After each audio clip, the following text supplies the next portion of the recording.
oración eficaz del justo puede mucho. Y podemos orar mucho y no ser eficaces, porque la oración no depende de la cantidad de tiempo que yo ore, sino de la eficacia con la que yo ore. Y a veces puede ser una oración pequeña, corta. Imagínese Eliseo cuando ora, dice: Padre, se siente rodeado, se levanta su criado y le dice: Señor, estamos acabados, los sirios están por todos lados. Y él le dijo: tranquilo, más son los que están con nosotros que los que están con ellos. Pero no, imagínese un tipo histérico, asustado, lleno de temor, que sabe que la muerte lo va a acechar, que los sirios no sacaban arma de gusto.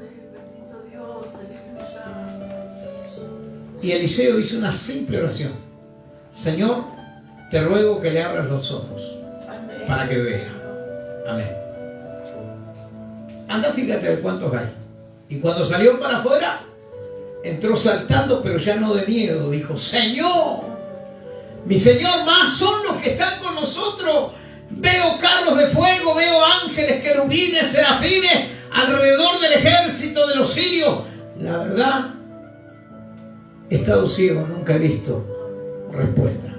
Porque si no hay eficacia en la oración, y la eficacia depende de cuánto sé quién es mi Dios. Cuando tú sabes quién es tu Dios, ahí empieza la eficacia.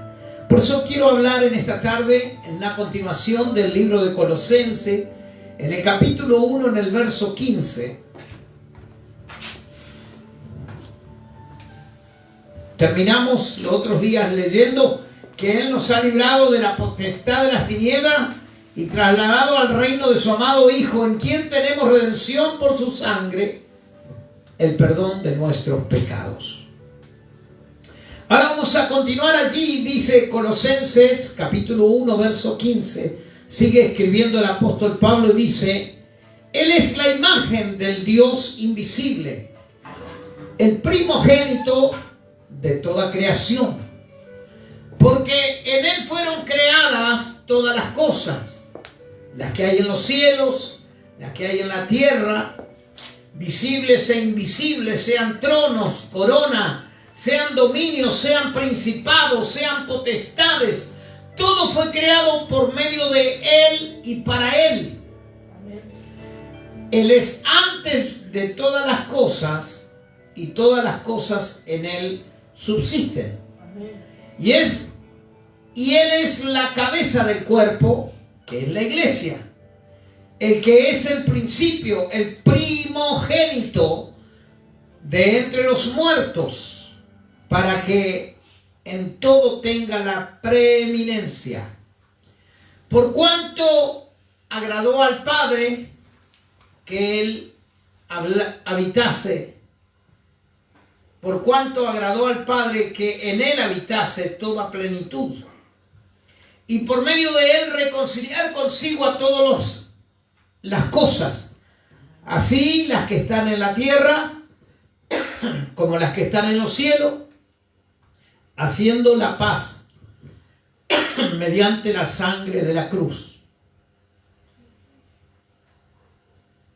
Y a vosotros también, que eras en otros tiempos extraños y enemigos en vuestra mente, haciendo malas obras, ahora os ha reconciliado en su cuerpo de carne por medio de la muerte, para presentaros santos y sin mancha e irreprensibles delante de Él. Amén. Amén. Yo quiero compartirles en esta noche lo que dice la palabra.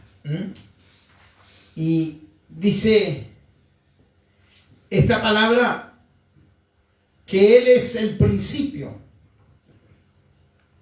de la creación de Dios. Dice este pasaje que estamos leyendo, el apóstol Pablo lo describe a Jesús y dice que Él es la imagen del Dios invisible y el primogénito de toda la creación, lo que significa que Él es la representación de Dios perfecta y la fuente de toda la creación. Ahora, la pregunta es que si Jesús es la imagen visible del Dios invisible, o sea, del Padre, ¿qué significa Jesús para vos y para mí? ¿No? Estamos diciendo que la oración eficaz del justo puede mucho. Estábamos hablando una palabra que nos habla de un Pedro que todavía no sabe, no le he revelado el Hijo, y dice, si me es necesario ir a la muerte contigo, también moriré contigo. Y Jesús fue muy claro con Pedro, le dijo, Pedro, antes de que el gallo cante, tú me habrás negado 3 veces. Quiere decir, Jesús sabe quién es Pedro. Jesús sabe quién eres tú. Amén. Ahora, ¿tú sabes quién es Jesús? Amén. Ahí está el problema. Porque Él sabe quién yo soy, pero el problema es que yo no sé quién es Él. ¿No? Por eso, aquí comienza diciéndonos el apóstol Pablo, en esta carta que él escribe a los colosenses, que Él es la imagen visible del Dios invisible. O sea, Jesús en su persona manifestó ¿a quién? Al Padre. Ahora, ¿qué manifestamos nosotros en nuestro diario vivir? Jesús mostró cada día de su vida que el Dios invisible era Él. En una manifestación visible. Es decir, el que conoció a Jesús, el que comió con Jesús, durmió con Jesús, el que caminó con Cristo, ¿qué supo de Jesús? De cuán amoroso era, de cuán grande era su amor, de cuán grande era su misericordia, de cuán compasivo era, de cuán comprensivo era ante el hombre y la mujer necesitada. Cuánta compasión tenía su corazón a la hora de encontrarse con un padre que vino a reclamarle que su hijo había sido llevado a los discípulos y que no habían encontrado respuesta. Y Jesús le dijo a este papá y al resto de la gente, oh generación adúltera e incrédula, ¿hasta cuándo he de estar entre vosotros? ¿Hasta cuándo os he de soportar? ¿Por qué? Porque yo conozco las necesidades de ustedes. Porque yo sé con qué estás peleando y contra qué estás peleando. El problema es que cuando usted y yo estamos en conflicto, nosotros desconocemos quién es Jesús. Y Jesús escucha a este hombre decir, traje a mi hijo que es atormentado por un espíritu, que en ocasiones lo echa en el fuego, que en ocasiones lo echa en el agua, siempre lo quiere matar, y le he rogado a tus discípulos pidiéndole que lo sanen. Y Señor, tus discípulos no han podido. ¿Por qué? Porque al igual que Pedro, ellos tenían una imagen de Jesús que no era la correcta. A pesar de vivir a diarios experiencias con Jesús, porque Jesús sería una máquina, una caja de Pandora que todo el tiempo estaba sorprendiendo. Viene caminando Jesús y un ciego se acerca y le pide un milagro. Y Jesús, en vez de poner los dedos en sus ojos o las manos en su cabeza, escupe el suelo, hace lodo, toma el barro de su escupitajo y lo pone en los ojos del ciego y le dice, ve y lávate en el Siloé. Ahora, ¿por qué era necesario que vaya a lavarse? ¿Qué poder había en las aguas? No había poder en las aguas. Porque yo calculo que si eso pasaría hoy, la gente viviría haciendo fila alrededor. Ve y lávate en la laguna. Tendríamos la laguna llena de gente lavándose los ojos. y no, el resultado no era el agua, el resultado y lo que generó el milagro fue la palabra. Y la obediencia al ve y lávate.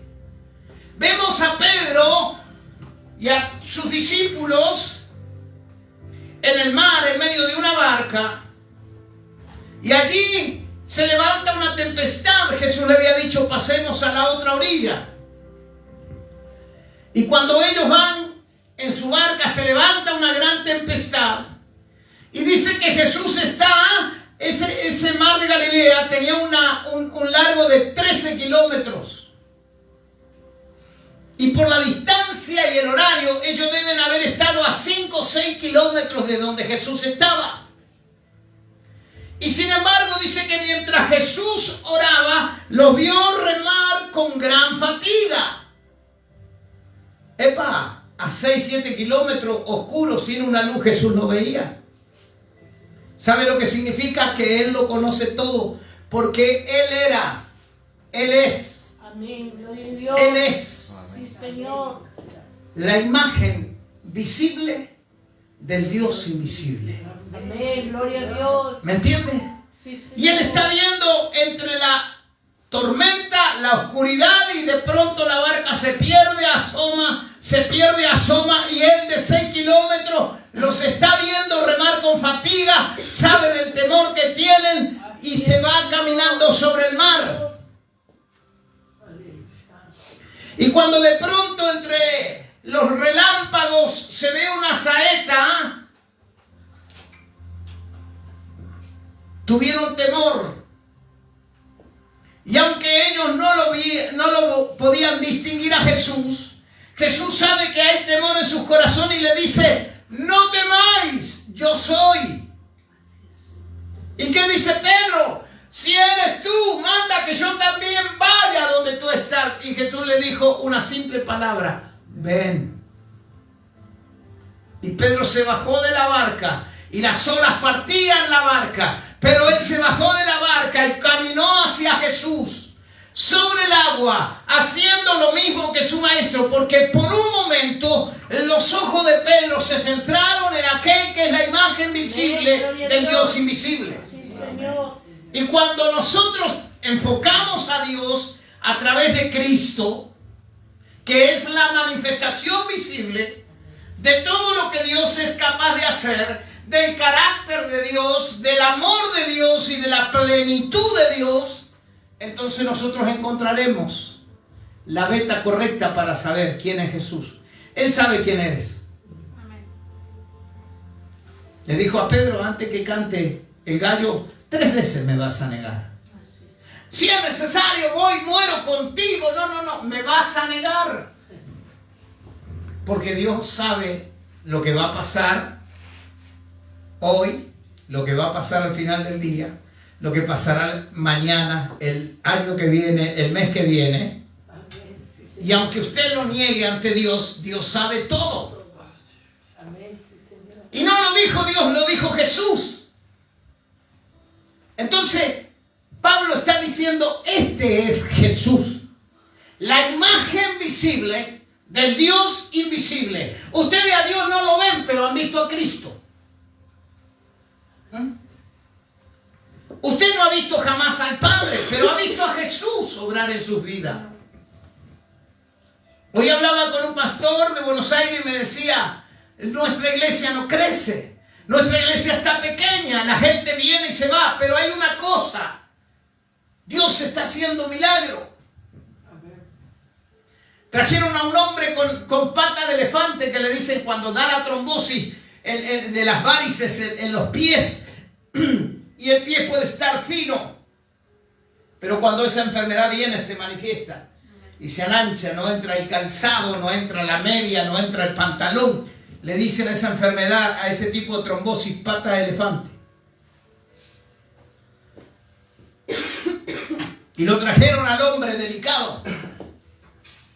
Y Dios obró un milagro. Lo habían hospitalizado y cuando estaba allí en el hospital pidieron oración. Al tercer día salió. Y nunca más volvió al hospital, su pie se normalizó. Porque invocamos al Padre de nuestro Señor Jesucristo. Y todo lo que hagamos de palabra o de hecho, dice, hagámoslos en el nombre de Jesús. ¿Por qué? Porque el Padre que no vemos dejó en Jesús el poder y la autoridad. Y aquí que todo poder y toda autoridad me ha sido dada, tanto en los cielos como en la tierra. Por lo tanto, vayan y hagan discípulos a las naciones. ¿Por qué? Porque si ustedes saben quién yo soy, el Padre estará por ustedes. Y cada vez que ustedes obedezcan la voz del Padre a través del Hijo, el Hijo hará manifiesto a través de un milagro, de una señal, al Dios invisible. ¿Me entiende? Es un rompecabezas. Y yo escucho oraciones, por eso la oración eficaz del justo puede mucho. Amén. Y nosotros oramos, Padre Celestial, Padre mío, Señor mío, Jesús de Nazaret, te oramos a ti, Espíritu Santo. ¿A quién está orando? ¿A quién se está dirigiendo?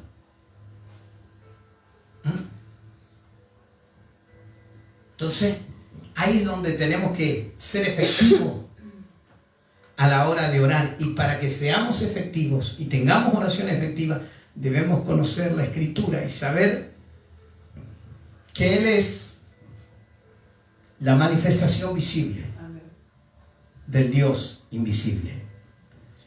Y cada vez que invocamos su nombre, algo va a pasar.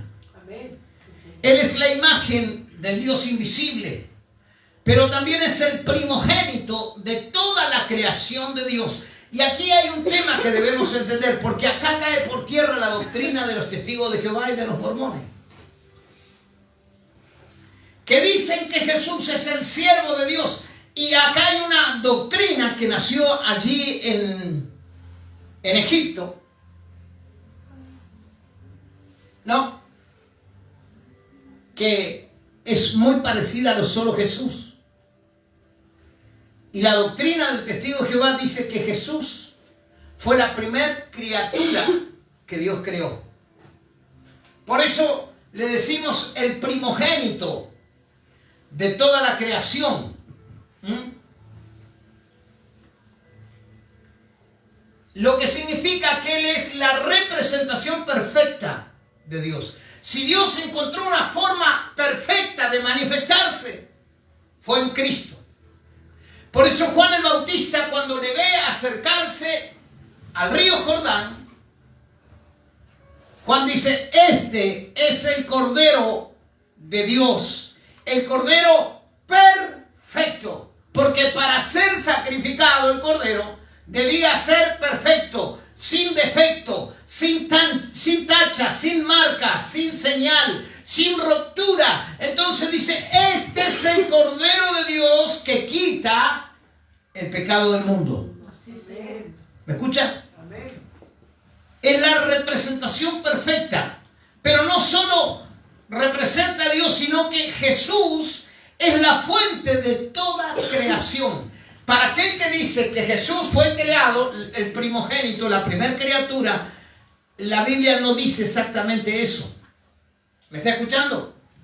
Sino que dice que Él es la fuente de toda creación. La figura de Jesús en este pasaje no solamente revela la naturaleza divina de Dios, sino también su papel como creador y sustentador de todas las cosas que vemos. Por eso dice, en Él fueron creadas todas las cosas visibles e invisibles. Wow. Quiero avanzar un poquito con esto, porque le quiero mostrar algo. Jesús es el creador y el sustentador de todas las cosas. El significado de la figura de Jesús en Colosenses 1:16 se puede desglosar como la imagen del Dios invisible. Jesús es la manifestación visible de Dios, quien es invisible por naturaleza. Pero en Jesús se revela la naturaleza y el carácter de Dios a este mundo. ¿Cómo conozco a Dios el Padre? ¿Cómo conozco el carácter de Dios? ¿Cómo conozco la naturaleza de Dios? Cuando conozco a Cristo. ¿Entiendes? Por eso es que cada creyente debe tener una búsqueda intensa para conocer a Jesús. Esto no significa que Él es el primer ser creado. Él es el primogénito de toda la creación. Este título no significa que Jesús fue la primera criatura creada, sino que tiene precedencia. Quiere decir que antes, Él precede a todo lo creado. Antes de que las cosas creadas existieran, Él ya era. Amén. Él ya existía. Él tiene precedencia y autoridad sobre toda la creación. Es heredero de todo y tiene derecho de gobernar porque el Padre le entregó todo. He aquí que toda potestad me ha sido dada tanto en los cielos como en la tierra. Cuando empezamos a entender esto, comenzamos a caminar de otra manera. Él es la imagen visible del Dios invisible. Él es el creador de todas las cosas. Colosenses capítulo 1 verso 16 afirma que todas las cosas fueron creadas por medio de Cristo. Pero también dice que fueron creadas por Cristo y para Él. O sea que Dios puede hacer un milagro de cualquier tipo. Él no está limitado a que alguien venga a Jesús con un órgano menos, con un riñón menos, y que nosotros oremos y digamos: Señor, haz que este hombre viva una vida normal con un riñón menos. También podemos decir que en el nombre de Jesús oramos para que de lo que no hay, Él haga algo que pueda existir. Es decir, llamar por la fe a algo que no existe a la existencia. Y lo hemos visto con el caso de este muchacho de Ariel, que le extrajeron el 70% de su pulmón. Cuando el médico lo revisó después de la operación, le dijo: tu pulmón ha recuperado un 70%. El hígado, con un pedacito de hígado, el hígado se vuelve a regenerar. Pero el pulmón no. ¿Qué pasó allí? Allí hubo una manifestación visible de un Dios que es invisible. Que Él es el creador de todas las cosas que vemos y de las cosas que no vemos. Esto incluye tanto el mundo visible como el mundo invisible.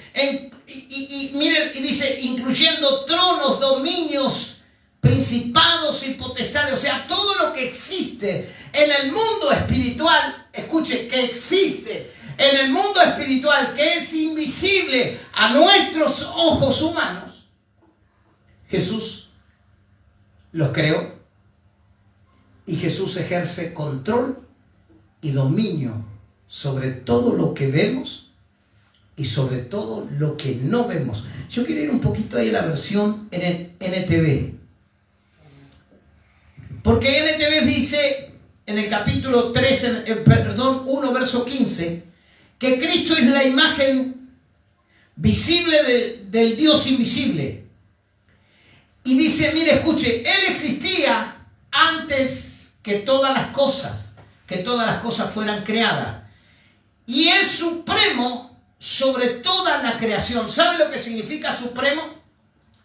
Alguien que es superior en poder, en autoridad, en naturaleza. Jesús es por encima, supremo, superior a todas las cosas que hay, a todas las cosas que existen, a todas las cosas visibles e invisibles, porque Él es el creador de todas las cosas. Al Padre le plació habitar en Jesús para que todo lo que Él tenía planeado a través de Cristo podría haber sido creada. Fueron creadas y es supremo Jesús sobre toda la creación. O sea, que cae por tierra la mentira del testigo de Jehová que dice que Jesús es la primera criatura que Dios creó. Mentira. Porque por medio de Él Dios creó todo lo que existe. ¿Por medio de quién? De Jesús. En los lugares celestiales, en la tierra, hizo las cosas que podemos ver y las que no podemos ver, tales como tronos, reinos, gobernantes y autoridades del mundo invisible. Quiere decir que detrás de este mundo donde las cosas se pueden tocar, palpar y ver, hay un mundo tan real como este, o más real que este, y ese mundo es tales como tronos, reinos, gobernantes y autoridades del mundo invisible. Todo fue creado por medio de Él y para Él. ¿Por qué Él tiene toda potestad? Porque todo lo creó Él. Todo fue creado por Él, por medio de Él y para Él. Y al ser supremo, quiere decir que Él es digno de recibir alabanza y de recibir adoración. Por eso digo que muchos creyentes no conocemos a Cristo.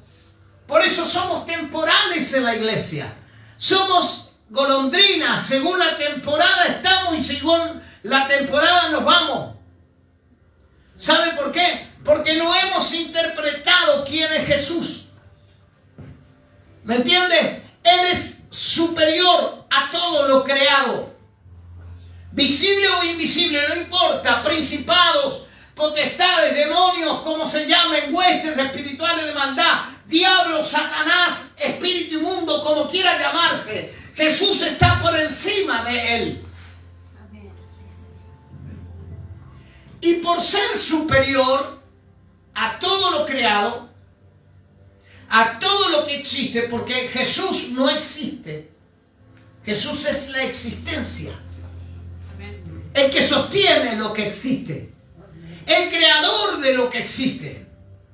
Por eso es digno de ser adorado.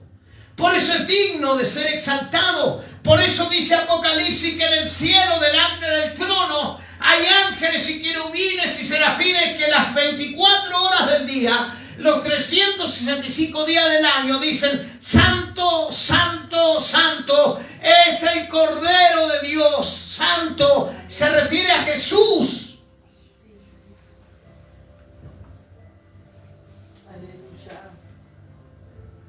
Porque por medio de Él Dios creó todo lo que existe. Y todo lo que existe tiene principio y tiene final. ¿Quién es la existencia? El Supremo. Está por encima de lo que existe. Quiere decir que Él no tiene principios ni tiene final. Él es eterno. Verso 17, mire lo que dice la versión NTV. Él ya existía antes de todas las cosas y mantiene unida toda la creación. Mire, dicen que es tan perfecto el movimiento de la tierra que produce las estaciones del año, la rotación de la luna que produce las mareas, que produce cuarto creciente, cuarto menguante, que produce luna nueva y luna llena. Todos esos movimientos se dan de los siglos y nunca un astro chocó con otro. ¿Por qué? Pues Él ya existía antes de que la luna, el sol y la tierra existieran. Y Él mantiene unida y en perfecta armonía toda la creación. ¿Quién? Jesús. ¿A través de qué? De su palabra. Del poder que le ha sido dada. De la autoridad con la que Él gobierna. He aquí que toda potestad me ha sido dada en los cielos y en la tierra. Vayan y prediquen. Vayan y prediquen. Tengan confianza. Yo estaré con ustedes todos los días hasta el fin del mundo. Vayan y prediquen, vayan y porque el que cree en mí las obras que yo hice, Él también las hará y aún mayores, porque yo voy al Padre y todo lo que pida al Padre en mi nombre yo lo haré. Para manifestar la gloria del Dios invisible. Cristo también es la cabeza de la iglesia, la cual es su cuerpo. Él es el principio supremo sobre todos los que se levantan de los muertos. Él está por encima de todos los muertos. Yo les comentaba hace unos cultos atrás, Jesús resucitó a Lázaro de entre los muertos, ¿no es cierto? Después de 4 días de estar muerto. Pero con el paso del tiempo, Lázaro murió y no volvió a resucitar. Solo resucitó a esta vida natural para vivir unos años más. El hijo de la viuda de Naín, Jesús lo resucita y se lo devuelve a su madre para que viva unos años más. Pero él se levantó primero entre los muertos y nadie ha podido volverse a levantar de los muertos hasta que nos suene la trompeta. Y cuando suene la trompeta, dice Pablo, porque se toca la trompeta, los muertos en Cristo resucitarán primero y luego nosotros los que vivimos, tanto muertos como vivos, seremos transformados en un cuerpo incorruptible. Porque el primero que resucitó de entre los muertos se llama Jesús. Y Él es supremo. Y es el primero de los que resucitó. No hay otro que haya resucitado y viva para siempre. Lázaro resucitó y murió. El hijo de la viuda de Naín resucitó y murió. Pablo predicaba, uno cayó de allá arriba de una ventana, se durmió, escuchando la prédica, no le interesaba, estaba aburrida, cayó de allá arriba y murió. Pablo fue, oró y resucitó, pero luego murió. Cristo también es la cabeza de la iglesia. ¿Por qué es la cabeza de la iglesia? Porque Él está sentado a la diestra del Padre desde el día que ascendió, 40 días después de haber resucitado, y los ángeles dijeron: no estén preocupados porque este Jesús que ustedes han visto irse, un día también regresará, y cuando Él regrese sonará la trompeta. Y cuando Él regrese, los muertos en Cristo resucitarán para vivir eternamente y para siempre. ¿Me escuchó? Ahora Cristo también es la cabeza de la iglesia, la cual es su cuerpo. Él es el principio supremo. Primero me encanta esto: Él es el principio. Él inició todo. Nada de lo que existe existiría si Él no lo hubiera iniciado. Diga, ese es mi Cristo. Para algunos que lo hacen, el siervo de Jehová, dicen los testigos de Jehová, caminan casa por casa, golpeando las puertas, enseñando la mentira más grande que se les puede haber ocurrido al diablo, y hay tanta gente que cree esa mentira y que le cuesta creer a esta verdad.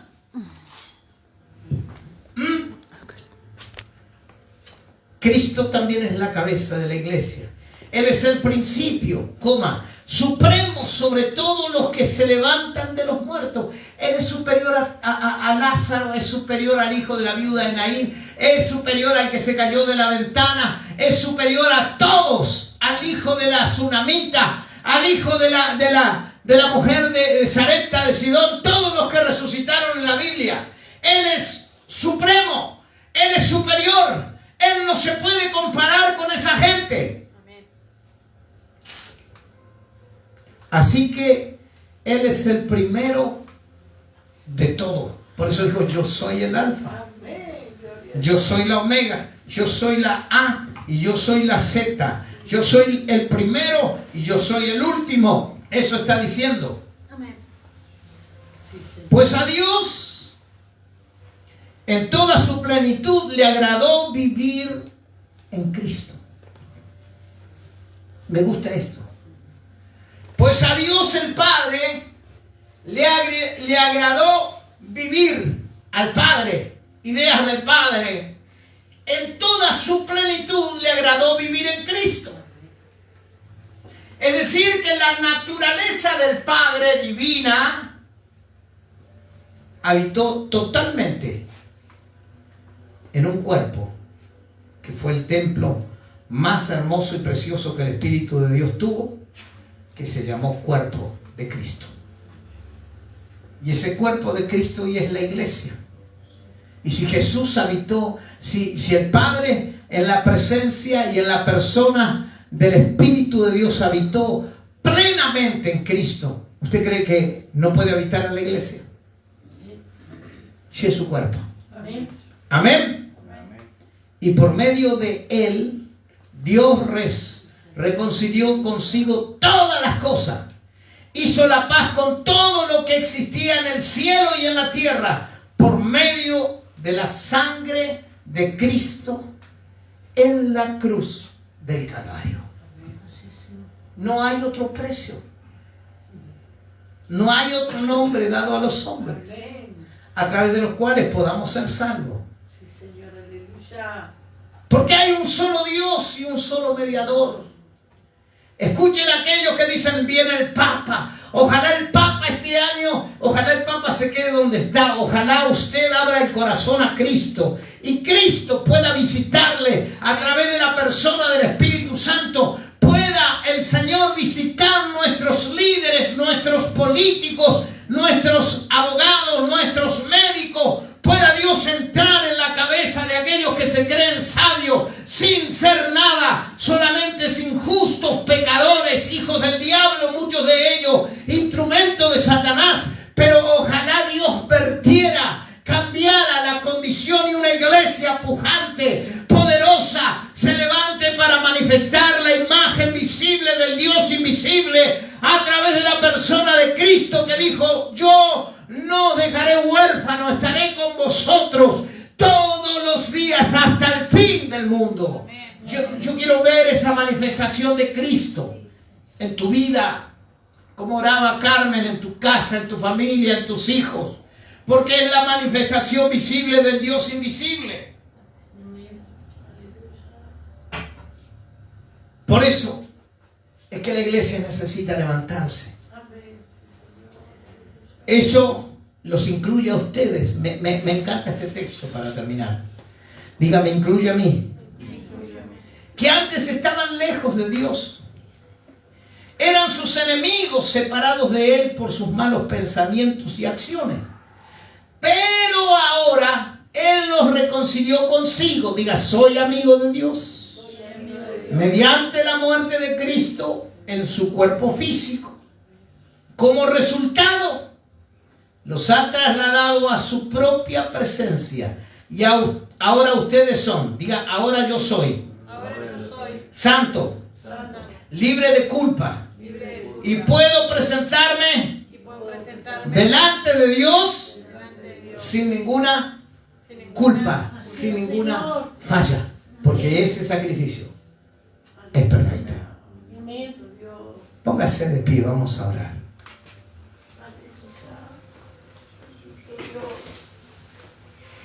Y termina diciendo esto: pero deben seguir creyendo esa verdad y mantenerse firme en esa verdad.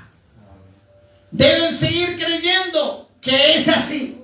Aunque las filosofías huecas de este mundo te taladren la cabeza, la verdad del Evangelio es una sola. Y deben mantenerse, dice, seguir creyendo esa verdad y mantenerse firme en ella. No se alejen de la seguridad que recibieron cuando oyeron las buenas nuevas. Hoy nos han asegurado un presente y un porvenir mejor. Sigamos manteniéndonos en esa seguridad. Diga conmigo: seguridad. Seguridad. En la que hemos recibido cuando oímos la buena noticia del Evangelio. Esa buena noticia ha sido predicada por todo el mundo y yo, Pablo, fui designado